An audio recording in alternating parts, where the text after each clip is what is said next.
Good afternoon, everybody. I hope the first half of the day has been good for you. I'm going to spend an hour now, maybe no more than an hour, talking to you about the plastics packaging tax, a bit of a summary.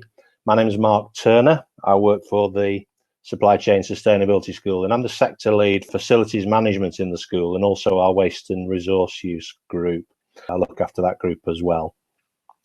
Plastics and packaging has been one of the topics that's been vexing us in both of those groups, so it's topical for the two groups I work within as well as hopefully for yourselves. Okay, here's what we're going to try and cover now in the next sort of getting on for an hour. We're going to outline the essentials of the plastics packaging tax. I'm kind of working on the basis of trying to pitch this at all levels of knowledge, so I'll probably start from the beginning with it, but I'm going to go through some of the detail as well, and the detail within the latest consultation on the tax and the consultation that's been ongoing, and talk about a little bit about how that links to the government's plans for increased producer responsibility. I'm also just going to consider a little about what the school is doing and what some of our partners and members are doing in response to the tax and the drive to reduce plastics waste. That'll come on towards the end. So I can't pretend this is like a highly dynamic presentation or anything. There's quite a lot of content in it. Right, here's a couple of information sources I picked out. One of them's quite old, but I still think it's relevant. So on the left-hand side, you can see an extract from quite a recent document from the Ellen MacArthur Foundation on the new plastics economy. And it says at the bottom, plastic packaging is and will remain the largest application. Plastics and packaging represents 26% of the total volume of plastics used. So the figure of 26%, those of you that said 26% happen to be correct there. And then on the right-hand side, you can see the proportions. This is from quite an old document. It's a Europa document. You can see the link there, and I'd recommend having a look at this later on if you get an opportunity. But it's quite a detailed document, and that says that at the time this was done, which was around about 2010, even before, 63% of packaging waste was plastic. Or yeah, the waste was plastic. So you can see why there's an issue, see why there's a problem. However, plastics aren't a bad thing. They're popular in our industry and in other industries because they really work. So plastics, it's moldable, it's lightweight, it's durable, it's convenient, and it does a great job of protecting materials. And we know that, so you've got to think about these things in the round. But let's just bear that in mind as we go through the presentation. So when we come to the plastics packaging tax, I've used two main sources for the information. These are the government sources. So it's the policy paper that was issued on budget day, which seems like light years ago now, but in fact wasn't long ago at all, March the 11th, and you can see that there. And then the consultation, which was due to close yesterday on the tax and how the tax will be played out in practice. So this is sort of with HMRC. I'm able to tell you from a phone call this morning that the deadline for this, due to COVID, it's been extended. So you still have an opportunity to contribute to the consultation if you wish, extended to the 20th of August with a deadline of just before lunchtime. And one thing I noticed when I looked at the previous consultation was that there was very little contribution from organisations in the built environment. So that's maybe something worth thinking about, that maybe as a whole industry and a whole industry supply chain around the built environment, we probably haven't quite had enough say on this issue, where it's a significant issue. It's going to affect all of us in some way to a greater or lesser extent. It will appear somewhere in the costs and the practicalities of what we do. Okay. The policy objective listed was as follows. The tax will provide a clear economic incentive for businesses to use recycled material in the production of plastic packaging. And this is important, will create a greater demand for this material and in turn create increased levels of recycling and collection of plastic waste, diverting it away from landfill or incineration. So very much a policy focus and objective around recycling here. For those of you familiar with the waste hierarchy, this is sort of in the middle of the waste hierarchy, but still a very kind of critical level in terms of circularity and plastics.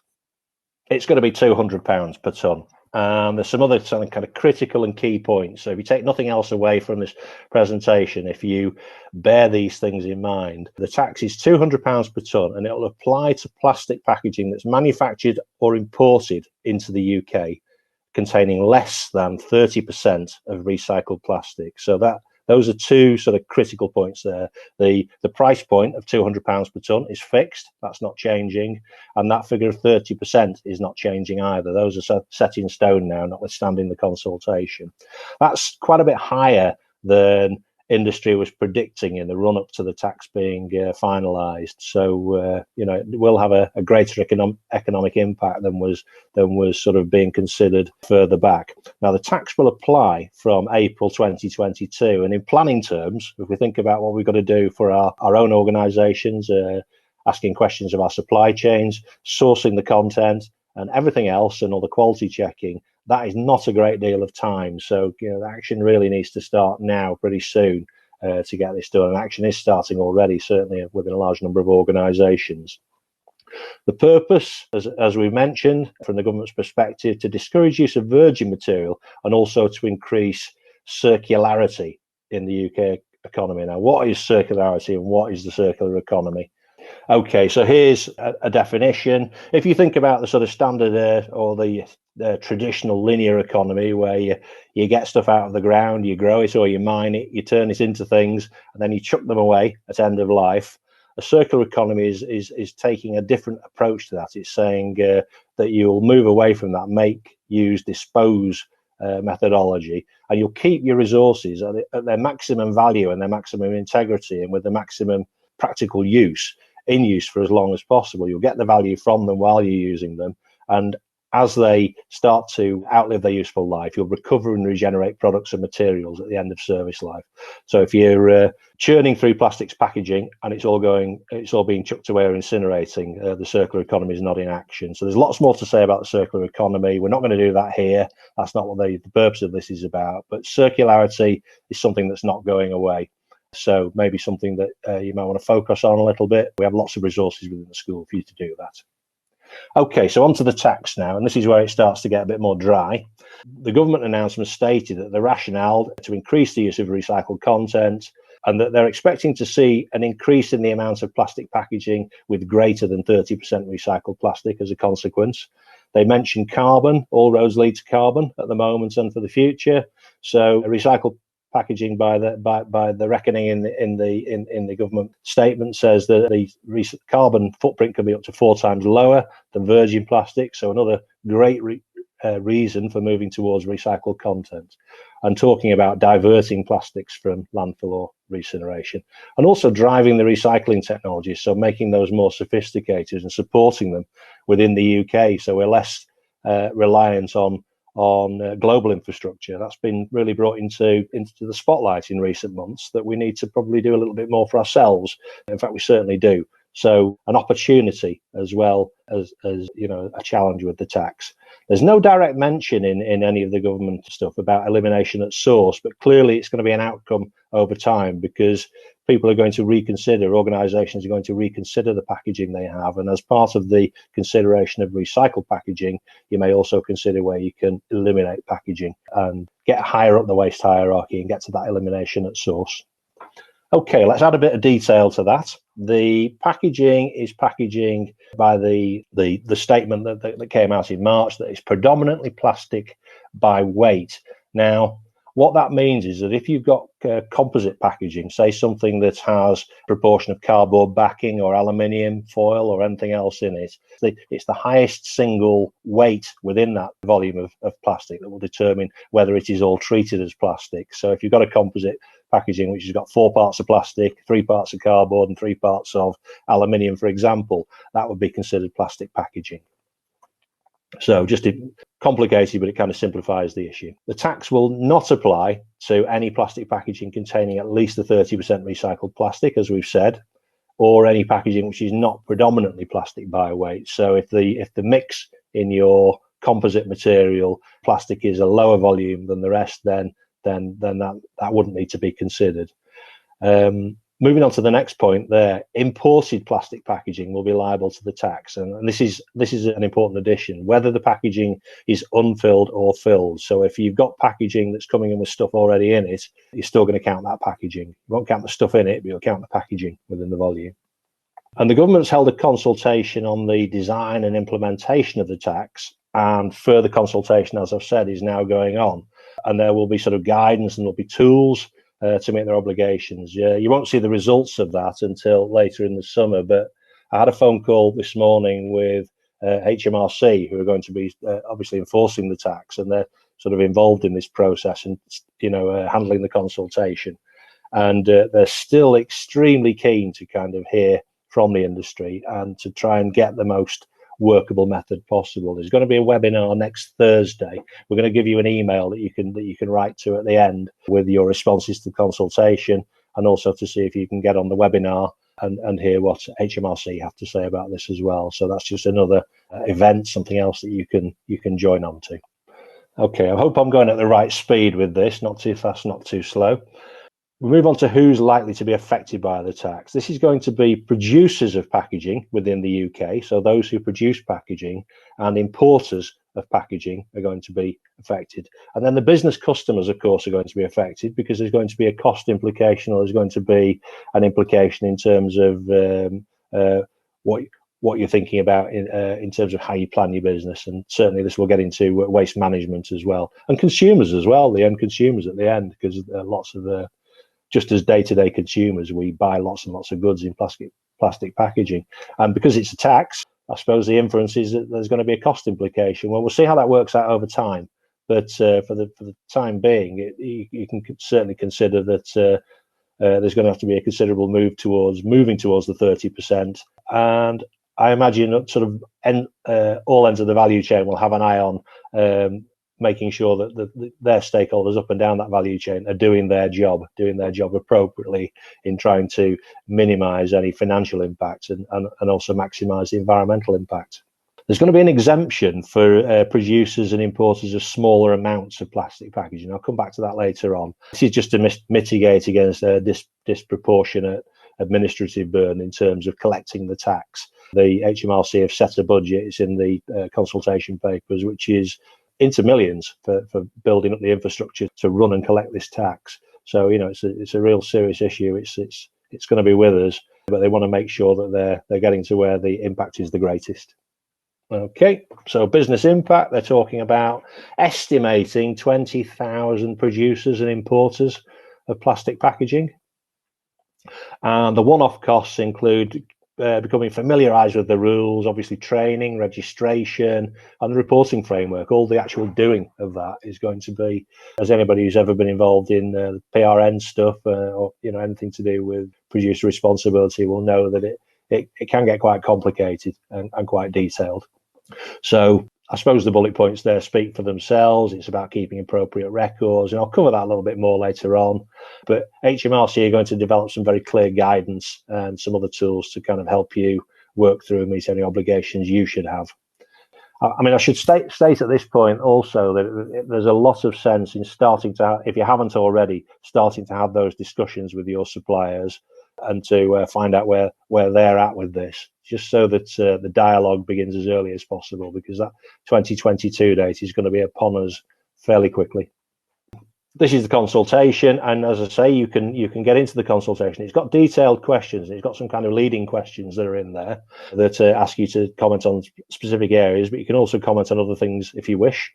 And they look at the scope of the tax, its liability, the liability, who's liable, the de minimis exclusion of small operators, evidencing how it works in terms of exports, and then the registration, returns, and enforcement. And I'm now going to grind through each of these to the best of my ability and give you a bit more information about them. But I would always recommend that you go and read the consultation document as well, because basically what I have in this presentation has been sourced from the consultation document plus a few other sources. It's remarkable how little there is out there in terms of general Googling. When you go to search on information about what's going on with this, most of it sits around the food and drink packaging industries. Very little from the built environment so far. So we're kind of keen to improve that as we go. So in terms of the scope, there's, first of all, the definition. This is important, because what they're saying is you can see I've got the original definition that was given last year and the definition that's now been proposed to be the revised definition.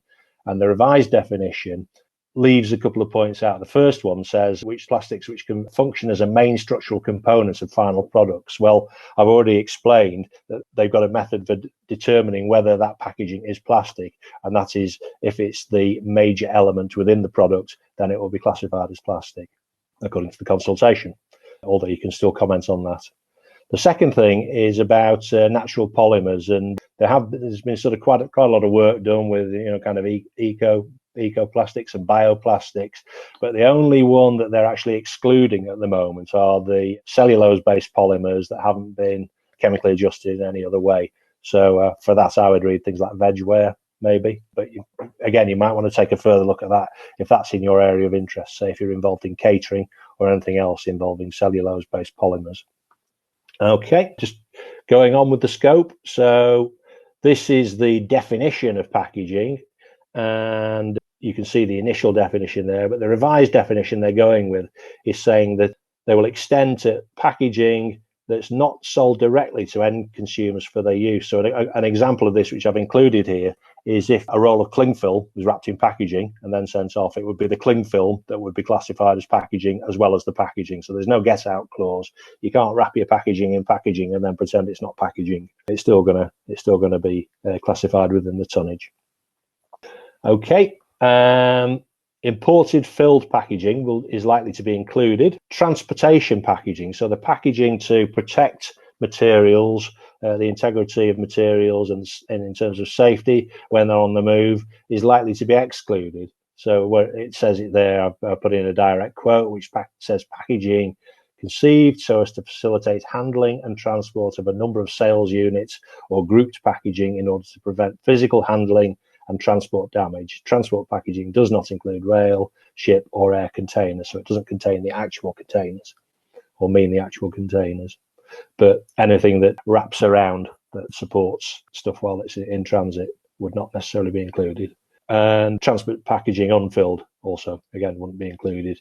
There's a section on medical packaging, but I don't really think that's our thing, but you can read it afterwards. It's quite detailed. So in terms of any kind of get out clauses for medical packaging, that's built in.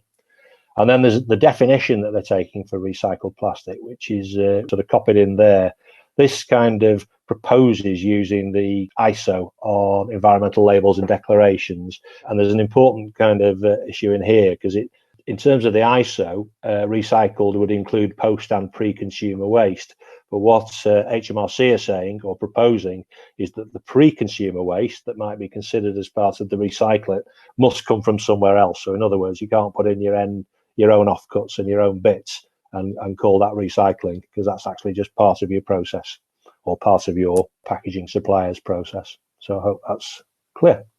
Lots of detail on liability and requires, you need to read this with, with your best reading glasses on, really, and make sure that you understand this. But basically, you've got businesses who manufacture in the UK or import plastic packaging into the UK will be liable to pay the tax, subject to relevant exemptions and the small operator threshold. So that's what I said before. The charging point is as follows. So the point at which the tax is charged is when materials are converted into plastic packaging and the conditions set out above are first met. So they're trying to find the most likely candidate that should be liable for the tax, who would know about the weight, the composition, the type, recycled plastic content. They would be the one who would be liable in terms of how it's written at the moment within the consultation document. And I've just put an example here. So if you had a manufacturer who'd made a volume of composite plastic film, and then that's cut out and printed on and turned into labels, it's the packaging is the packaging at the point where the film is first manufactured. So you can't pass the buck down the line. In terms of imports, the government proposes tax imported plastic packaging when it's first commercially exploited. And we've got an example at the bottom which kind of indicates what that means. So this is the first time where it's controlled, moved, stored, or subject to an agreement to sell or otherwise used in the UK in the course of furtherance of business. And the government is sort of pinning the tail on the donkey, with the first taxable person being the person on whose behalf that packaging is first commercially exploited. So if we drop to the example, which is directly from the consultation document, it says that a company here buys goods involving plastic packaging from an overseas seller. Those are then imported into the UK. The goods are released into free circulation, and they're delivered to the organisation's warehouse on a date of 11th of April 2022, after the tax has started. And in this example, that company, A Limited, would be the taxable person. The tax point would be that date. And it's irrelevant whether the premises at which the goods were first received is operated by them or by somebody on their behalf, a third party, or if the goods are handled by some kind of freight forwarder, they are the responsible organisation. As a catch-all, there's a proposal for joint and several liability as well. So what that speaks for itself, really. It's just saying that somebody is going to be taxed here. The government proposes to extend the joint and several liability for the tax to other persons in the supply chain.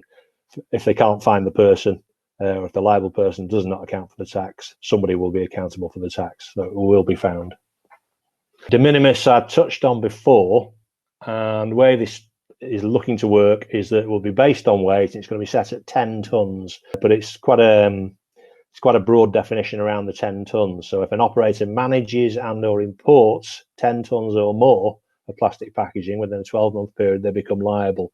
But when you actually look at the list of things, they're including things that, I suppose, in terms of some of it's not sort of contradictory to what I've said before, but it adds to the general volume, because they're saying that the tonnage for the purpose will include all plastic packaging, whether above or below the 30% content, whether it's destined for subsequent export. And I'm going to come on to exports in a minute, because there's a get out clause for export. But if you've got plastics packaging that's destined for export, it's included in your volume. The medical exemption, which I've explained, is complicated, probably won't involve you too much, but there may be minor areas. All of those things are going to be involved. And the idea is to kind of create a degree of simplicity in terms of setting that 10-ton figure, and organisations to determine whether or not they're exempted. But, as a rule of thumb, we would, as a school, and hopefully as sustainability spokespeople, we would recommend that all operators start looking for that 30% where you can do it now, notwithstanding all the other issues around value and cost and so on and so forth, because the market is going to start demanding more recycled content. So now is a good time to start to think about how you're going to source that. And if your intention of your organisation is to grow, and you might move into the 10-ton or beyond the 10-ton de minimis threshold in a year or 2 years or 3 years, it's worth getting prepared now and just doing things this way, because certainly the tides are shifting that way.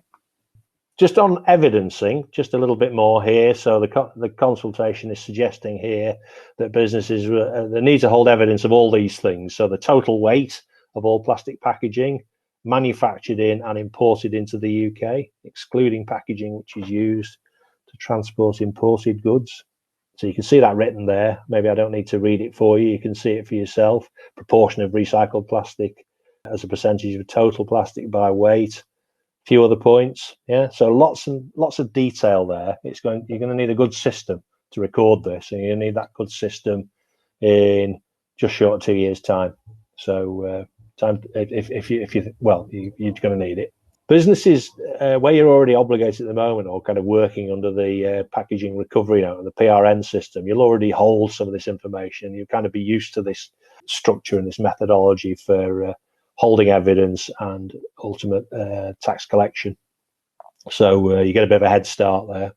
And this is the final point is a bit more woolly. It says that evidence and due diligence expected for recycled plastic content and calculations of tonnage. So they're saying that they would expect you to be able to evidence that the recycled plastic content is in there, and how the tonnages have been calculated. And of course, this is sort of moving to eliminate greenwash and moving to eliminate false reporting, or inaccurate or fraudulent reporting. But it's not prescriptive, this, but I would imagine that this will start to take shape, and there will probably be an outbreak of industry initiatives to help this kind of thing happen. So there's probably work to be done on that over the next couple of years, because actually determining recycled content in any material has been kind of an ongoing sustainability challenge for quite a while. So here's a very kind of practical example with a cost prerogative with it as well. Okay, just moving on to exports, and then there's light at the end of the tunnel. We're getting near the end of the detailed bit now, all of you. Just to say that in terms of exports, it says here that UK manufacturers will not be disadvantaged because exported plastic packaging will be relieved from the tax. Now, this is complicated, and I suggest again you look at the guidance because it's worth doing. It's also worth bearing in mind that in other countries will introduce taxes, if they haven't already, will introduce taxes of their own. So it could cut both ways. And they have this proposing setting up a registered export premises scheme. So the way this will work is to allow plastic packaging to be transferred under a tax suspension from one registered export premises to another until it's due to go out of the country. Because as we know, materials can move around from one place to another before they actually leave the country in one way or another. So hopefully that's helpful. Okay, just on registration, returns and enforcement, there's a lot of detail. Please refer to the consultation document. I sound like a stuck record here saying that, but I'd certainly recommend it. And continue to keep your eye open for further guidance. But what it's saying here is from April 22, UK manufacturers and importers of plastic packaging who are out with the threshold will need to account for the tax. HMRC will provide the support and guidance and the portal to register against it. That'll all be up and running in good time. So what you want to be thinking about if you're going to be obligated here is making sure you're up and you're sort of set up in good time for this as well. But if you have significant suppliers of significant volumes of plastic packaging, you might want to do some due diligence to see that they're setting about that and they're not going to be ambushed by the process come April 22, because that would not be a good thing. Okay, so that completes the discussion around the guidance and the consultation and how it kind of feeds into increased producer responsibility. That's kind of woven in within the consultation exercise, and another good reason to get involved in it, really. I was very surprised to see how few built environment organisations were involved in the initial consultation that took place back last year before the tax was actually set at £200 per tonne. It was mostly other stakeholder organisations. So, maybe we've got a bit of ground to make up there. So just within the school, so for those of you familiar with the Supply Chain Sustainability School, you'll know that we offer a lot of resources, and we're running loads of events like these now. We've moved everything online to try and make things accessible to you in a way that you can gather the information from home that you might have had to kind of go to a meeting to gather or look elsewhere to. So this is an area that is definitely focusing our minds, because we can see that there's going to be a couple of years of development on this, and then it's going to go on from there, and there's going to be some changes.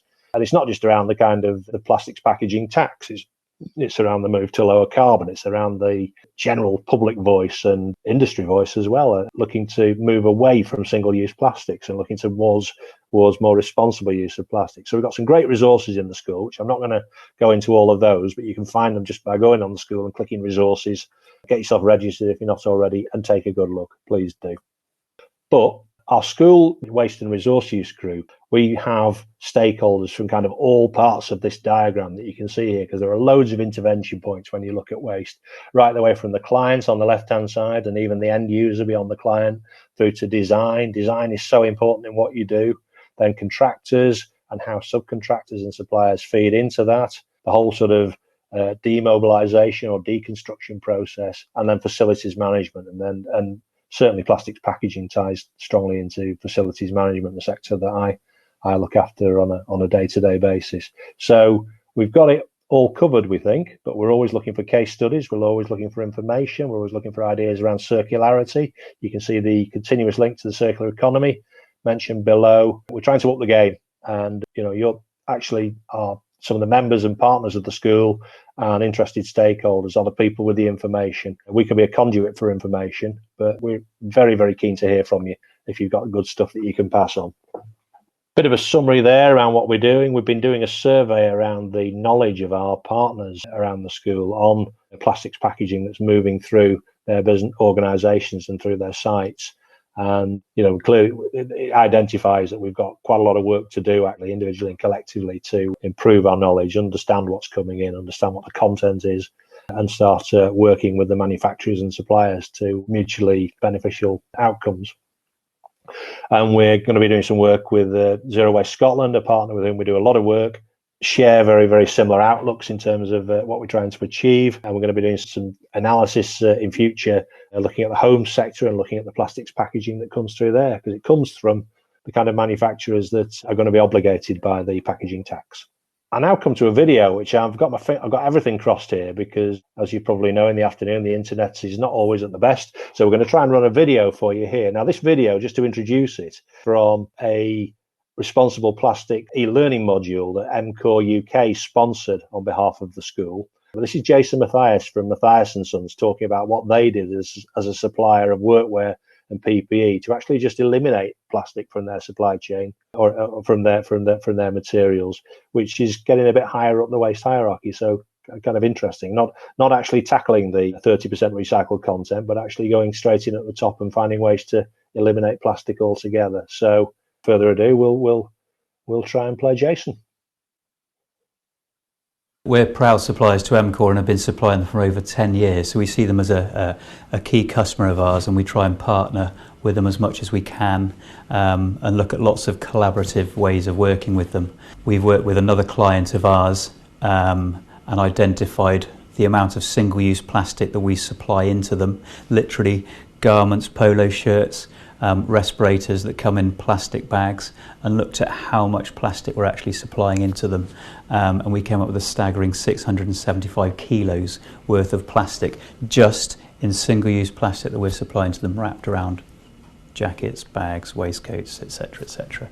And then what we worked backwards to see how we can eliminate that plastic out of the supply chain. So when we first started looking at this project, there were two key work streams. There are products that we source direct with partner factories in the Far East, and there are products that we buy from brand leaders that have stock in the UK. We obviously work with factories and we engaged with them and said, look, we want to bring product in without plastic. We started off with a pilot, making sure that the garments did come in and were clean and fit for sale, and absolutely everything was fine despite this huge blockage of why do you want to do that, you're crazy. The second stream was obviously working with some of the brand leaders, and what we found was likewise we had lots of barriers, lots of challenges, people saying I'm sorry we can't do that, and then you try and tease it out, and quite often it would involve me picking up the phone to director level within some of the supply chain partners that we work with, and then we started to break down some of those barriers. One of our challenges was around single-use plastic was safety specs, and every single pair of safety specs comes with a plastic bag, and that's there to protect the lens. So it actually does serve a purpose rather than some of the plastic that garments are in that really don't serve any purpose. So people take the safety specs out and then they just throw them away. So what we tried to do is look at a better solution in which the lenses of the safety specs were protected, and we came up with a microfiber pouch so that the lenses are protected, and then you can reuse this as many times as you want to clean the lens. So this bag here, I've basically got the amount of plastic that's in one person's uniform when they start at MCOR. So if you multiply that by the thousands of employees that MCOR have, you actually have a significant amount of plastic. And like I say, we're talking about 1/2 ton of plastic that can be saved just by eradicating this single-use plastic. Some of the uniform items within the MCOR range are bespoke, and every garment that we're bringing in bespoke. As a business, we're now working at bringing in without any plastic whatsoever. So we basically have a carton of, let's say, polo shirts, and it comes in, there's no plastic in it at all. And MCOR are great because we get the support of the senior management team in that they're fully committed behind the cause, and as a result of that, that filters down to the people at the grassroots that are actually receiving these garments that might be slightly more creased.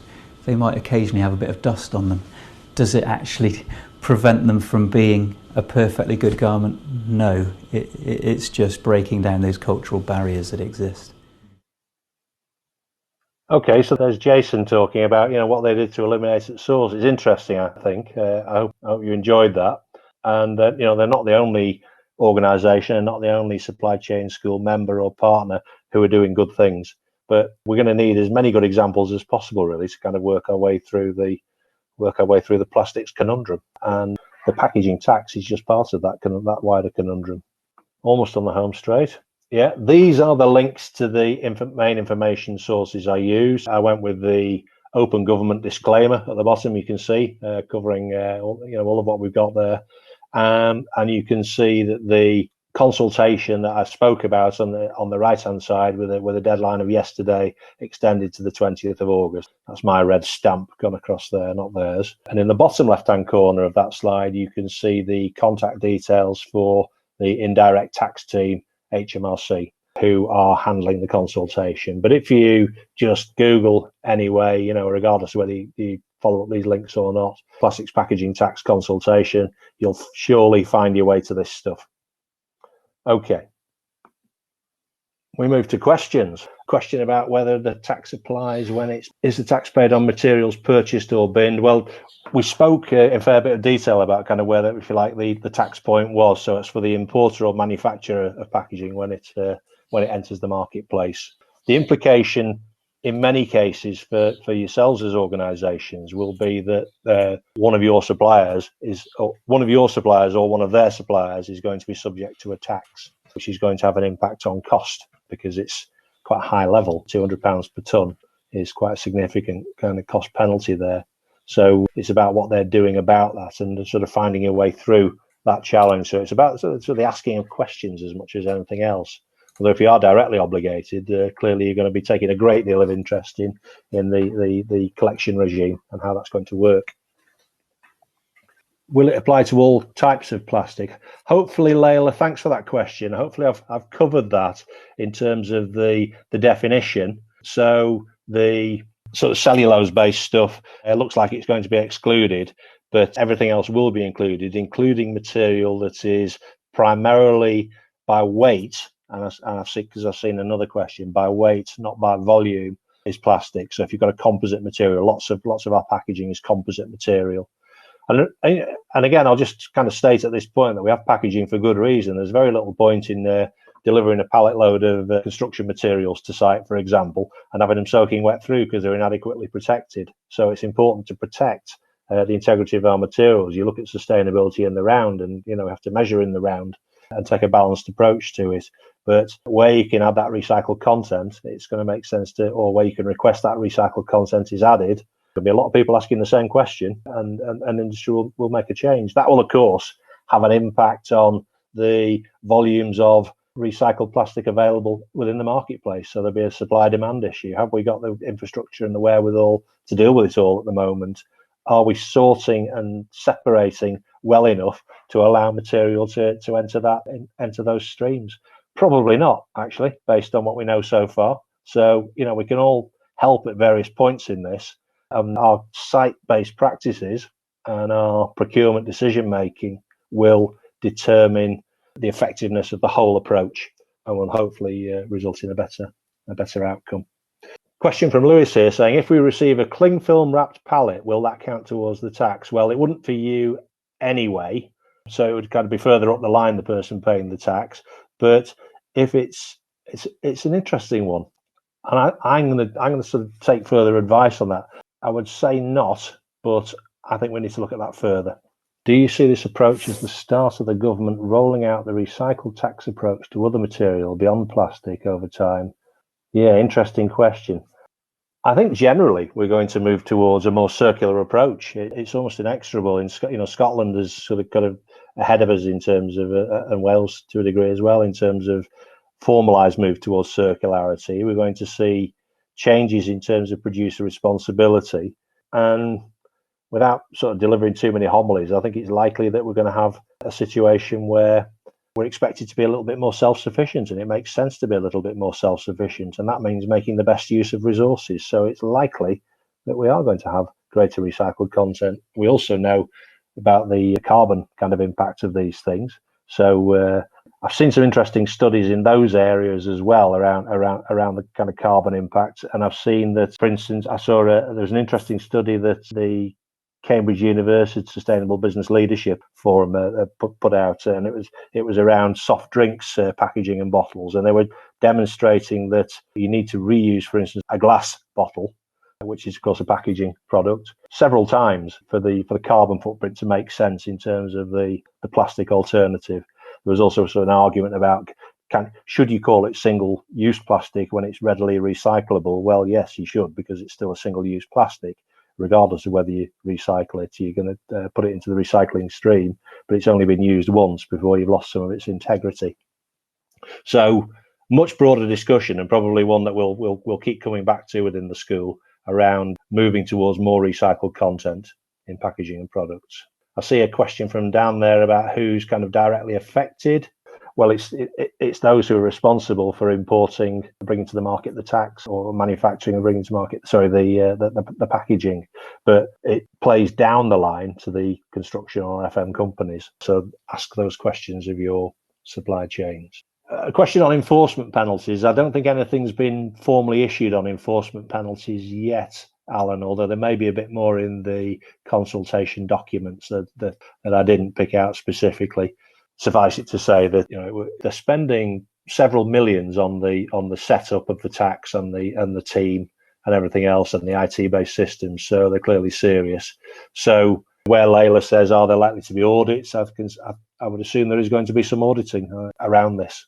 And again, I would join the HMRC webinar if you get a chance to sort of somebody's bound to ask that question, and they would probably give more of an answer around how it's actually going to be done. Richard Smith sort of talking about how the built environment is impacted beyond cost. Well, cost is the issue, and that cost that often does get sort of just factored down sort of through the supply chain. So it's a question really of just asking those early questions of your supply chain to enable yourself to be able to respond quickly and enable them to respond quickly and enable them to offer you something different that works just as well as what you had before, because we don't want to affect the integrity of materials. And then Lewis Marshall makes the point about the MCOR video, sort of talking about 0.5 ton, and that the 10-ton threshold does look like a high one. I suppose it could do, but it will probably soon rack up once we start counting. We've not been very good at counting this stuff as well. And bear in mind, it's coming from the taxes. The tax comes against the importer and manufacturer of the packaging. So that's where that sits. So it might be, we talked about 20,000 organisations being obligated. So you probably expect to see it somewhere.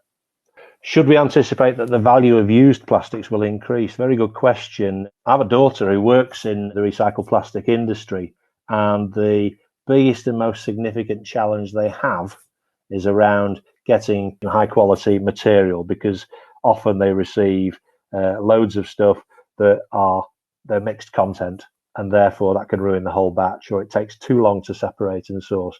So it's an industry that needs to kind of clean itself up, really, in terms of how we supply and how we segregate at site. But if there should be a value in that, if we are able to segregate, that there'll be something of a value proposition to be had there. So let's hope so. We want to see that. And that is the end of this broadcast. Thank you very much for sticking with us. Quite a few of you did. Thank you.